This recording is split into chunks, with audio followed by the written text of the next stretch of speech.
मैं बहुत हसीन और खूबसूरत थी, लेकिन शादी की पहली रात को मेरा पति मेरे करीब भी नहीं आया। ये सब देखकर मेरे मन में कई सवाल उठने लगे कि शायद मेरा पति किसी और से प्यार तो नहीं करता है, या फिर कहीं वह नामर्द तो नहीं है। अपने साथ इस तरह का व्यवहार होता हुआ देख मैं परेशान होकर एक बाबा जी के पास गई, तो उन्होंने मेरे पति को सुधारने के लिए मुझे भभूत दिया। उस भभूत को मुझे अपने पति के खाने पीने की चीज़ों में मिलाना था। जब मैंने उस भभूत को अपने पति के खाने में मिलाया, तो मेरे पति ने उस रात जो मेरा हाल किया, मेरी तो चीखें ही निकल गईं। मेरा नाम संयोगिता है। मैं दिखने में बहुत खूबसूरत थी।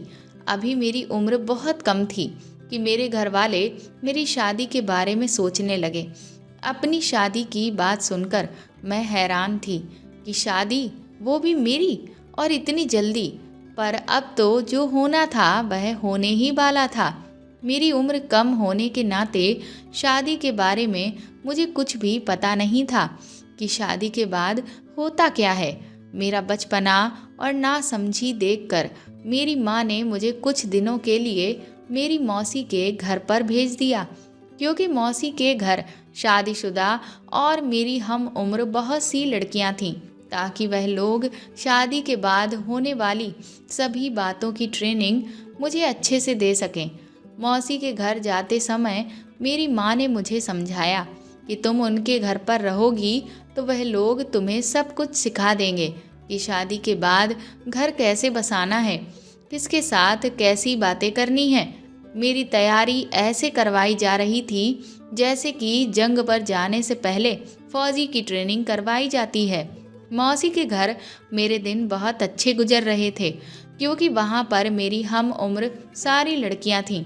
शादी से पहले मुझे बहुत कुछ सिखाया गया और कुछ दिन बाद मेरी शादी करवा दी गई। मैं दुल्हन बनकर अपने ससुराल आ गई। शादी की पहली रात को अपने मन में ढेरों ख्वाब लिए मैं सुहाग की सेज पर दुल्हन बनी बैठी हुई थी और अपने पति का बेसब्री से इंतजार कर रही थी। लेकिन कुछ देर बाद जब मेरा पति मेरे कमरे में आया, तो उसकी हरकत देखकर तो मैं हैरान थी, क्योंकि जो बातें मुझे मेरी मौसी के घर पर सिखाई गई थीं कि शादी की पहली रात को तुम्हारे साथ ये होगा वह होगा, पर ऐसा तो कुछ भी मेरे साथ नहीं हो रहा था। ना तो मेरे पति ने मेरा घूंघट उठाया और ना ही मुझे मुंह दिखाई का कोई तोहफा दिया। अपने साथ ये सब ना होता हुआ देख मुझे बार बार मेरी मौसी के घर की बातें याद आ रही थीं, क्योंकि जो बातें मुझे वहाँ पर सिखाई गई थीं वैसा तो कुछ भी नहीं था। मेरा पति तो मुझसे दूर दूर था। मैं अपने पति की हरकत देखकर बहुत परेशान थी कि आखिर ये मेरे साथ ऐसा क्यों कर रहा है। मैं तो बहुत ज़्यादा खूबसूरत और हसीन थी और कम उम्र भी थी, फिर भी मेरे पति ने एक बार भी मेरी तरफ नज़र उठाकर नहीं देखा था। मैं पूरी रात रो कर रह गई, पर उसने मुझसे कुछ भी पूछा तक नहीं, बल्कि वो तो चादर तान कर सो गया। अगली सुबह मैंने घर में किसी को ये महसूस नहीं होने दिया कि रात को मेरे पति ने मेरे साथ ऐसा बर्ताव किया। ऐसे ही किसी तरह मेरे दिन रात गुजर रहे थे। मैं अंदर ही अंदर घुट रही थी, क्योंकि ये बात मैं किसी को बता भी नहीं सकती थी, क्योंकि ये तो मेरे और मेरे पति के बीच की बातें थीं। मैं किससे कहने जाती। कुछ दिनों बाद मेरी मौसी की बेटी अंजलि मुझसे मिलने आई। वह लगभग मेरी हम उम्र थी और हम दोनों के बीच दोस्ती जैसा रिश्ता था। उसे देखकर मैं बहुत खुश हुई। मैंने उसे चाय नाश्ता कराया और अपने कमरे में लेकर आ गई और कमरे का दरवाज़ा बंद कर दिया। दरवाज़ा बंद करने के बाद उसे पकड़कर मैं फूट फूट कर रोने लगी। मुझे यूं रोता हुआ देखकर उसने पूछा, क्या हुआ संयोगिता, तुम रो क्यों रही हो। मैंने रोते हुए अपने और अपने पति के बीच की सारी हकीकत उसे बता दी। ये सब सुनकर वह हैरान थी। उसने हैरानगी से कहा, ऐसा हो ही नहीं सकता कि शादी की पहली रात हो और तुम जैसी बीवी हो और पति पत्नी के करीब ना आए, उससे बात तक ना करे। ऐसा कैसे हो सकता है। मुझे तो लगता है कि तुम्हारे पति के साथ कोई बहुत बड़ी प्रॉब्लम है। मैंने घबराकर पूछा, कैसी प्रॉब्लम? उसने कहा, या तो वह किसी और के प्यार में पागल है, या तो उसे किसी ने कुछ करवा दिया है कि वह तुम्हारे करीब कभी ना आए। उसने कहा, लेकिन तुम घबराओ नहीं, इसका इलाज है। मैंने उससे घबराकर पूछा, कैसा इलाज और कहाँ पर? अंजलि ने बताया कि उसके गांव में एक बाबा जी हैं, वह इस तरह के लोगों का बहुत अच्छा इलाज करते हैं। अगर तुम कोई बहाना बनाकर मेरे घर पर आ जाओ तो हम उन बाबा जी के पास तुम्हें लेकर चलेंगे। मैंने कहा, ठीक है अंजलि, मैं ज़रूर आऊँगी। ये सब बातें कर और मुझे समझा बुझाकर अंजलि वापस अपने घर चली गई। एक दिन मैंने अपनी सास से कहा, माँ जी, मुझे कुछ दिनों के लिए मायके भेज दीजिए, मेरा मन बहल जाएगा। उन्होंने मेरी इस बात को इनकार नहीं किया। कहा, ठीक है, अगर तुम जाना चाहती हो तो चली जाओ। मुझे पता था कि मेरे पति तो मुझे ले नहीं जाएंगे, इसलिए मैंने अपने भाई को बुला लिया। मेरा भाई मुझे लेने आ गया। जब हम कुछ दूर पहुंच गए तो मैंने अपने भाई से कहा, भाई, मुझे घर पर नहीं जाना है, मैं घर पर किसी और दिन आ जाऊंगी। तुम मुझे मौसी के घर पर छोड़ दो, मुझे वहाँ पर कुछ काम है। और ये बात माँ को बता देना, पर किसी और को मत बताना।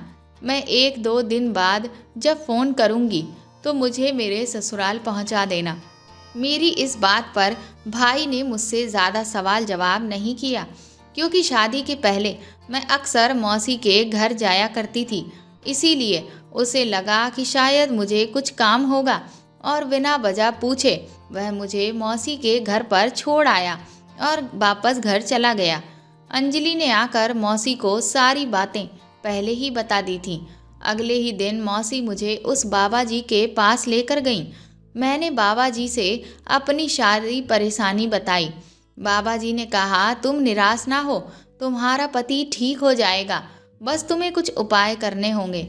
मैंने हाथ जोड़ते हुए कहा, बाबा जी, आप जो कहेंगे मैं वह करने को तैयार हूँ, क्योंकि मैं बहुत परेशान हूँ। बाबा जी ने कुछ मंत्र फूंक कर मुझे भभूत दिया और कहा, ये भभूत तुम अपने पति के खाने पीने की किसी भी चीज़ में मिलाकर उसे खिला देना। धीरे धीरे करके तुम्हारे पति में सुधार आ जाएगा। मैंने उन बाबा जी का बहुत शुक्रिया अदा किया और उस दिन मैं मौसी के घर पर आ गई। 1-2 दिन में मौसी के घर पर रही और उसके बाद मैंने अपने भाई को फ़ोन करके बुला लिया।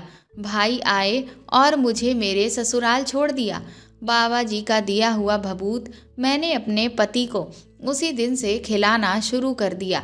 1 से 2 दिन में मैंने उस भभूत को अपने पति की खाने पीने की चीज़ों में मिलाकर खिलाया, पर मेरे पति के व्यवहार में कोई असर नहीं हुआ। ये सब सोचकर मैं थोड़ी परेशान थी, पर अचानक मेरे साथ कुछ ऐसा चमत्कार हुआ कि मैं तो हैरान रह गई थी। 2-3 दिन के बाद ही मेरा पति मेरे पास आया और मेरे हाथों को पकड़ते हुए मुझसे बड़े ही प्यार से कहने लगा, संयोगिता, मुझे तुम्हें एक खुशखबरी सुनानी है। उनके इस तरह के व्यवहार से मुझे अंदर ही अंदर बड़ा अच्छा महसूस हुआ। मैंने खुश होकर उनसे कहा कि जी बताइए, आपको क्या कहना है। वह मुझसे कहने लगे कि दरअसल मेरी नौकरी लग गई है और मेरी नौकरी दूसरे शहर में लगी है और माँ का कहना है कि मैं तुम्हें अपने साथ लेकर चलूं, तो क्या तुम मेरे साथ चलोगी? क्योंकि मुझे नहीं लगता कि वहाँ पर मेरा तुम्हारे बिना दिल लगेगा। मैंने थोड़ा सा नखरे दिखाते हुए कहा कि अच्छा, क्या सच में? पर मुझे तो नहीं लगता कि आपको मेरी इतनी फिक्र है। मेरी बात को मेरे पति समझ गए और वह मुझसे कहने लगे, देखो संयोगिता, मैं जानता हूँ कि मैंने तुम्हारे साथ ठीक व्यवहार नहीं किया, लेकिन तुम मेरी बात समझने की कोशिश करो। जब हम दोनों वहाँ पहुँच जाएंगे तो मुझे अच्छे से प्राइवेसी मिल जाएगी। उनकी ये बात सुनकर पहले तो मुझे अजीब लगा, लेकिन मैं फिर खुश भी होने लगी, क्योंकि शायद अब बाबा जी की भभूत का असर मेरे पति पर होने लगा था। मुझे लगा कि इसका मतलब मेरे पति अपने घर वालों से कुछ ज़्यादा ही शर्माते हैं, इसीलिए वह अभी तक मुझसे ज़्यादा बातचीत भी नहीं करते थे। असल बात क्या थी ये तो मैं नहीं समझ पा रही थी, पर मुझे लगा कि जो भी हो, लेकिन बाबा जी की भभूत अपना काम कर रही है। मैं मन ही मन बहुत खुश होने लगी कि चलो अब मेरा पति मुझे बहुत प्यार करेगा और मेरे साथ अच्छा वक्त भी बिताएगा। मैंने उसी दिन शाम को तुरंत ही अंजलि को फ़ोन करके ये खुशखबरी सुनाई कि आज शादी के बाद पहली बार मेरे पति ने मेरे साथ ऐसा व्यवहार किया।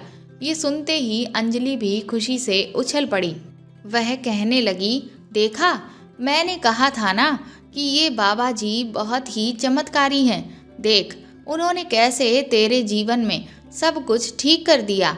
मैंने कहा, हाँ सच में बाबा जी ने तो मेरी मनचाही मुराद पूरी कर दी। मैंने कहा, चल ठीक है, अब मैं रखती हूँ क्योंकि मुझे ढेर सारी पैकिंग करनी है और अपने पति के साथ दूसरे शहर में जाने के लिए 2 दिन बाद ही निकलना है। शाम को जब मेरे पति लौट कर आए तो उनका चेहरा कुछ उतरा हुआ था। मैंने उनसे पूछा कि क्या हुआ, अभी तक तो आप बहुत खुश थे, लेकिन आज आप इतना उदास क्यों लग रहे हैं। तो वह कहने लगे कि मैं तो तुम्हें अपने साथ दूसरे शहर इसलिए लेकर जा रहा था ताकि तुम्हारी और मेरी प्राइवेसी अच्छे से बनी रहे, लेकिन अब एक छोटी सी प्रॉब्लम हो गई है, इसलिए मुझे कुछ समझ में नहीं आ रहा। मैंने उनसे कहा कि बताइए आखिर क्या प्रॉब्लम है। तो वह मुझसे कहने लगे कि दरअसल मेरा जो बचपन का बेस्ट फ्रेंड है उसकी भी जॉब उस शहर में लगी है और उसके रहने का इंतज़ाम अभी कहीं भी नहीं हो पा रहा है। और जब उसे ये पता चला कि मैं उस शहर में रहने जा रहा हूँ तो उसने मुझसे रिक्वेस्ट की कि क्या मैं उसे कुछ हफ्तों के लिए अपने घर में रहने दे सकता हूँ। वैसे तो मैं उसे बेझिझक हाँ बोल देता अगर मैं अकेला रहने जाता, लेकिन क्योंकि मैं तो तुम्हें साथ लेकर जा रहा था इसलिए मैंने उससे कुछ वक्त की मोहलत मांगी ताकि मैं उसे सोच समझकर जवाब दे सकूं। अब मुझे समझ ही नहीं आ रहा है कि मैं उसे हाँ बोलूं या ना बोलूं। मैंने अपने पति से कहा कि इसमें इतना परेशान होने वाली कोई भी बात नहीं है। वैसे भी आपको जो घर रहने के लिए मिला है वह तो बहुत ही बड़ा है, तो वहाँ आपके दोस्त भी आराम से रह सकते हैं और फिर हम सब अलग अलग कमरों में रह रहे होंगे तो हमारी प्राइवेसी भी आराम से बनी रहेगी और मुझे उनके साथ रहने में कोई भी प्रॉब्लम नहीं है। तो फिर आप इतना क्यों सोच रहे हैं। मेरी बात सुनकर मेरे पति ने तुरंत ही खुशी खुशी मुझे गले से लगा लिया। वह कहने लगे, संयोगिता, तुम सच में बहुत अच्छी हो। मैं तो एक बहुत बड़ी उलझन में पड़ गया था कि अब मैं क्या करूँगा, लेकिन तुमने तो मेरी प्रॉब्लम चुटकियों में सॉल्व कर दी। मैं अपने दोस्त को मना भी नहीं करना चाहता था क्योंकि उसने मुझ पर पहले बहुत सारे एहसान किए हैं और तुम्हारी एक हाँ ने सब कुछ तुरंत ही ठीक कर दिया। अपने पति का मेरे प्रति प्यार देखकर मैं मन ही मन फूली ही नहीं समा पा रही थी। मैं यही सोच रही थी कि अब तो मेरा पति धीरे धीरे मेरी चाहत में दीवाना ही हो जाएगा और मुझे भी उसे इसी तरह से खुश रखना होगा। 2 दिन के बाद ही मैं अपने पति के साथ दूसरे शहर में शिफ्ट हो चुकी थी। वह घर सच में बहुत ही खूबसूरत और बड़ा था। मैं अपने आप को किसी महारानी के जैसा महसूस कर रही थी जो अब एक इतने बड़े बंगले में अकेले राज करने जा रही थी। मुझे अपने पति के दोस्त भी बहुत अच्छे लगे। 2 दिन तो घर में सारे सामान की शिफ्टिंग करने में ही निकल गए। उसके बाद जब सब कुछ सेट हो गया तब मैंने चैन की सांस ली। मेरे पति और उनके दोस्त ऑफिस जाना शुरू कर चुके थे। मैंने भी घर की बागडोर संभाल ली थी, लेकिन मैंने सोच लिया था कि अब मैं अपने शादीशुदा जीवन की एक खूबसूरत शुरुआत करूंगी। इसीलिए आज रात मैंने अपना कमरा बहुत खूबसूरत तरीके से सजाया और खुद भी मैं इतने अच्छे से तैयार हुई थी कि आज मैं किसी अप्सरा से कम नहीं लग रही थी। रात को जब मेरे पति लौटकर आए तो मैं मन ही मन उनके और मेरे मिलन के सपनों में खो चुकी थी। मेरे पति के कमरे में आते ही मैंने उनके साथ प्यार भरे पल बिताने की शुरुआत कर दी। वह भी धीरे धीरे मेरा साथ देने लगे, जिससे मेरे अंदर की बेचैनी और ज़्यादा बढ़ने लगी। तभी उन्होंने मुझसे कहा कि आज तो मैं तुम्हारे लिए कुछ लेकर आया हूँ। ये सुनकर तो मैं बहुत खुश हो गई कि आज शादी के बाद पहली बार मेरे पति मेरे लिए कुछ लाए हैं। उसके बाद उन्होंने अपने बैग से एक छोटा सा कुल्हड़ निकाला जिसमें रबड़ी थी। रबड़ी का नाम सुनकर ही मैं तो खुशी से उछल पड़ी, क्योंकि मुझे रबड़ी खाने में बहुत पसंद है। उस दिन मेरे पति ने अपने हाथों से मुझे रबड़ी खिलाई। मैंने उनसे भी कहा कि आप भी थोड़ी खाइए, पर वह कहने लगे कि मुझे तो मीठा पसंद नहीं है, लेकिन हाँ, हो सकता है तुम्हारी संगत में मुझे भी धीरे धीरे मीठा पसंद आने लगे। उनकी ये बात सुनकर मैं बहुत शर्मा गई। रबड़ी खाने के बाद मैं अपने पति की बाहों में समाने लगी और उसके बाद क्या से क्या होता गया मुझे खुद भी पता नहीं चला। सुबह जब मैं सोकर उठी तो बहुत ही खुशी महसूस कर रही थी। धीरे धीरे मेरे दिन यूं ही बीतने लगे। जब से मेरे पति को ये बात पता चली कि मुझे रबड़ी खाने में पसंद है, तो वह अब नियम से हर रोज़ मेरे लिए रबड़ी लाने लगे। ये देखकर मैं बहुत खुश थी कि मेरे पति को मेरा इतना ख्याल है कि अगर कोई चीज़ मुझे पसंद है तो वह उसे एक दिन भी लाना नहीं भूलते थे। पर मुझे एक बात बहुत ही अजीब लग रही थी कि अब धीरे धीरे मेरे पति का व्यवहार मेरे प्रति बिल्कुल वैसा ही होने लगा जैसा कि शादी के बाद था। बस वह सिर्फ रबड़ी ही मेरे लिए प्यार से लेकर आते थे। उसके अलावा वह मुझसे कोई खास बातचीत नहीं करते थे। मैं उनके करीब जाने की जब भी कोशिश करती तो वह मुझे ये कह देते कि मैं आज बहुत ज़्यादा थका हुआ हूँ। न जाने क्यों आजकल मुझे खुद भी बहुत थकान लगने लगी थी और जिस वजह से मुझे जल्दी ही नींद आ जाती थी। मैंने सोचा कि शायद आजकल का मौसम ही कुछ ऐसा है, इसीलिए इन्हें भी इतनी थकान लगती है और मुझे भी। 1-2 महीने ऐसे ही चलता रहा, पर मुझे लगने लगा कि शायद मैं कुछ ज़्यादा ही कमज़ोरी महसूस कर रही हूँ। इसलिए मैं डॉक्टर के पास खुद का चेकअप कराने के लिए चली गई। मुझे डॉक्टर ने कुछ दवाइयाँ लिख दी और एक डाइट चार्ट बनाकर दिया और सख्ती से कहा कि आपको इसे फॉलो करना होगा। मैंने भी सोचा कि जब सेहत ही अच्छी नहीं रहेगी तो फिर मैं अपनी ज़िंदगी को एंजॉय कैसे करूँगी। इसीलिए मैंने उस डाइट चार्ट को फॉलो करना शुरू कर दिया। उस रात जब मेरे पति मेरे लिए रबड़ी लेकर आए तो पहले तो मैंने सोचा कि अगर 1-2 दिन खा लूँगी तो कुछ भी नहीं होगा, पर फिर मैंने सोचा कि ऐसे तो फिर ये रोज़ का हो जाएगा। इसीलिए उस दिन मैंने रबड़ी का कुल्हड़ फ्रिज में जाकर रख दिया और चुपचाप जाकर लेटकर सो गई। आधी रात के वक्त मुझे कुछ अजीब सी आवाज़ें सुनाई दी, जिससे मेरी अचानक आँख खुली। मैंने जब उठकर देखा तो मेरे पति बिस्तर पर नहीं थे। मुझे लगा कि ये इतनी रात को आखिर कहाँ चले गए। तभी मैं तुरंत ही कमरे से बाहर निकलकर आ गई, पर मुझे मेरे पति बाहर भी कहीं नहीं दिख रहे थे। मैंने ध्यान दिया कि ये आवाज़ें मेरे पति के दोस्त के कमरे से आ रही थीं। मुझे लगा कि हो सकता है ये दोनों आपस में बातें कर रहे हों। शायद इन्हें नींद नहीं आ रही हो, इसलिए सोचा हो कि चलो कुछ गप्पे मार लेते हैं। मैंने सोचा क्यों दो दोस्तों के बीच में पड़ना। इसीलिए मैं वापस कमरे की तरफ जाने लगी, लेकिन तभी मुझे मेरे पति के चीखने की आवाज़ सुनाई दी, जिससे मेरे कदम अचानक ही रुक गए।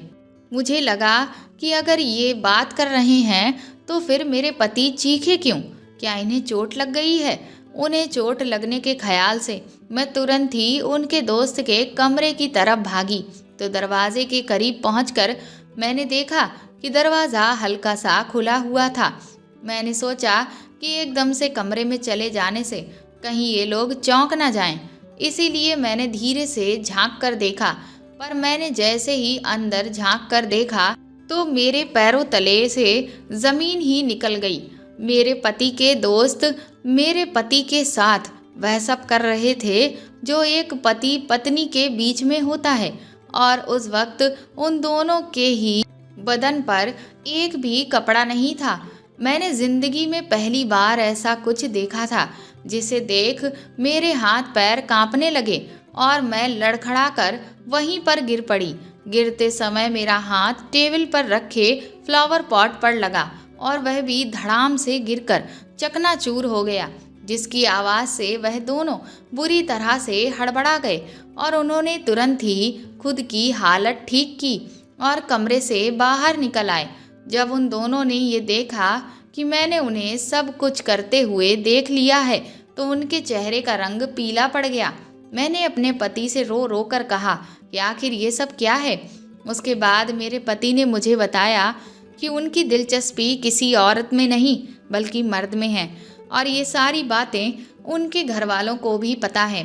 शादी तो उन्होंने मेरे साथ सिर्फ इसलिए की थी ताकि वह समाज का मुंह बंद कर सकें और मैंने दूसरे शहर में नौकरी इसीलिए चुनी ताकि मैं अलग घर में आराम से अपने दोस्त को बुलाकर रह सकूं और उसके साथ जमकर मज़े कर सकूं और तुम्हें भी कुछ भी पता ना चल सके। उसकी ये बात सुनकर मैं हैरानी भरी नज़रों से उसे देख रही थी। मेरे पति ने कहा कि मैं तुम्हें हर रोज़ रबड़ी में बेहोशी की दवा मिलाकर खिला देता था ताकि तुम रात को मुझे बिल्कुल भी डिस्टर्ब ना करो, लेकिन आज शायद तुमने रबड़ी नहीं खाई।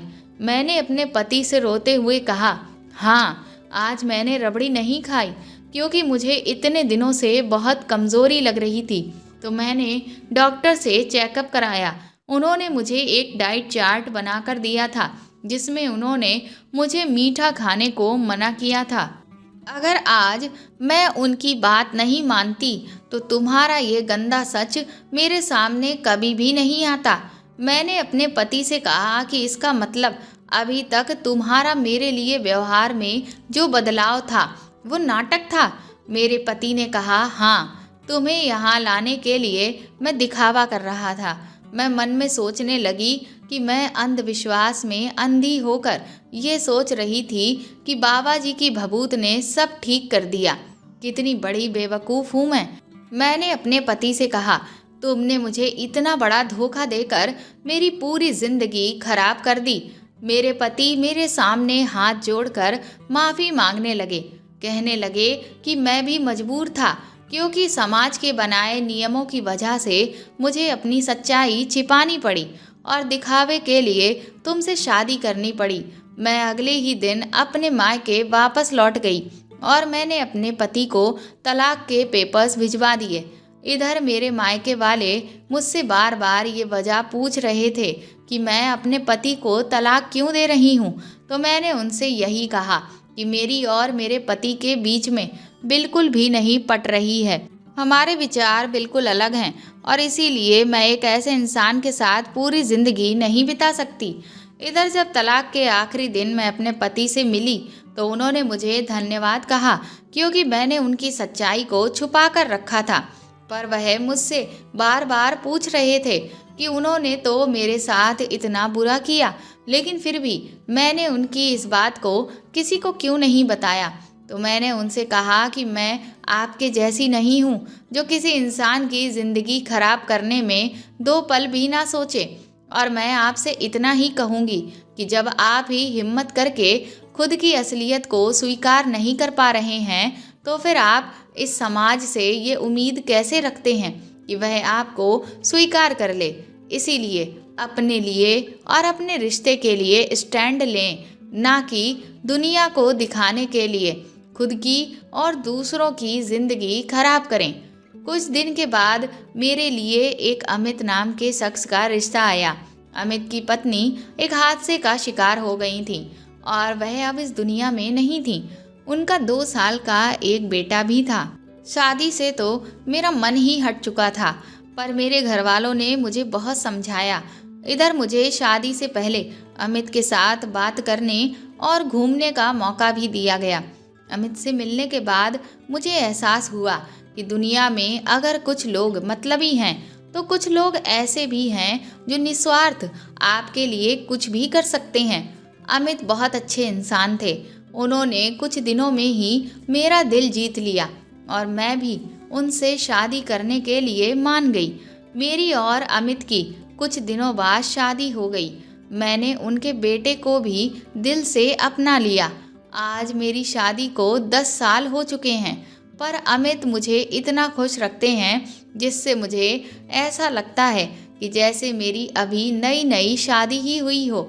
इधर कुछ दिनों के बाद मुझे पता चला कि मेरे पहले पति के घर वालों ने उनकी दोबारा शादी करने की कोशिश की, तो उन्होंने इस बार हिम्मत दिखाते हुए अपने घर वालों को साफ इनकार कर दिया और वह अपने उस दोस्त के साथ दूसरी जगह रहने लगे थे। मैं भी ये देखकर खुश थी कि वह जिसे चाहते थे आज वह उसके साथ सुखी जीवन बिता रहे हैं, जैसे कि मैं अपने पति के साथ बिता रही हूँ। दोस्तों, हमारे समाज में कुछ ऐसे नियम बना दिए गए हैं जिनको मानने के लिए हर किसी को बाध्य किया जाता है, जबकि ऐसा नहीं होना चाहिए। इंसान की खुशियाँ हर नियम से सबसे ऊपर होती हैं। कभी भी किसी भी चीज़ को किसी को ज़बरदस्ती पसंद नहीं करवाया जा सकता है। इसीलिए जो जैसा रहना चाहे उसे वैसे ही रहने देना चाहिए। ये ज़रूरी नहीं कि समाज का बनाया हुआ हर नियम सही ही हो। तो दोस्तों, आपको ये कहानी कैसी लगी कमेंट करके ज़रूर बताएं और प्लीज़ इस कहानी को ज़्यादा से ज़्यादा शेयर और लाइक करें। मेरे चैनल को सपोर्ट करें। आप चाहें तो मुझे सुपर थैंक्स भी दे सकते हैं। साथ ही अगर आप इस चैनल पर नए हैं तो सब्सक्राइब करके बेल आइकन ज़रूर दबा दें, ताकि आगे भी मैं आपको ऐसी ही अच्छी कहानियाँ सुनाती रहूँ। Thank you.